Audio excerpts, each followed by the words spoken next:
Nedumkandam Holy Cross Convent സ്കൂളിന്റെ annual sports meet വെള്ളിയാഴ്ച നടക്കും. ജില്ലാ sports council president Romeo Sebastian sports meet ഉദ്ഘാടനം ചെയ്യും. നെടുങ്കണ്ടം ഹോളി ക്രോസ് കോൺവെന്റ് സ്കൂളിന്റെ വാർഷികാഘോഷങ്ങളുടെ ഭാഗമായാണ് ആനുവൽ സ്പോർട്സ് മീറ്റ് സംഘടിപ്പിക്കുന്നത്. വെള്ളിയാഴ്ച രാവിലെ 9:15 സ്കൂൾ ഗ്രൗണ്ടിൽ നടക്കുന്ന യോഗത്തിൽ വെച്ച് സ്പോർട്സ് മീറ്റിന്റെ ഉദ്ഘാടനം ജില്ലാ sports council president Romeo Sebastian നിർവഹിക്കും. നെടുങ്കണ്ടം ഹോളി ക്രോസ് കോൺവെന്റ് സ്കൂളിന്റെ വാർഷിക ആഘോഷമായ ആനുവൽ സ്പോർട്സ് മീറ്റ് ജനുവരി 10-ാം തീയതി വെള്ളിയാഴ്ച സ്കൂൾ അങ്കണത്തിൽ വെച്ച് നടത്തപ്പെടുന്നു.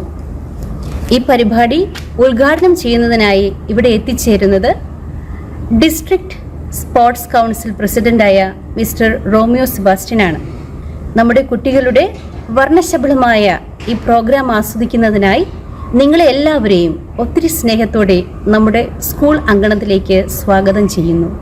നെടുങ്കണ്ടം സെന്റ് സെബാസ്റ്റ്യൻസ് പള്ളി അസിസ്റ്റന്റ് വികാരി ഫാദർ മെൽബിൻ കരിവേലിൽ മുഖ്യാതിഥിയായി പങ്കെടുക്കും. ഫോർസ 2025 എന്ന പേരിൽ നടത്തുന്ന സ്പോർട്സ് മീറ്റിൽ സ്കൂളിലെ 800ഓളം വിദ്യാർത്ഥികൾ വിവിധ ഇനങ്ങളിലായി പങ്കെടുക്കും.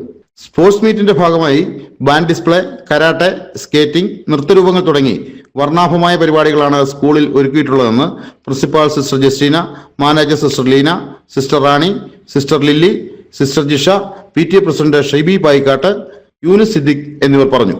News bureau, Nedumkandam.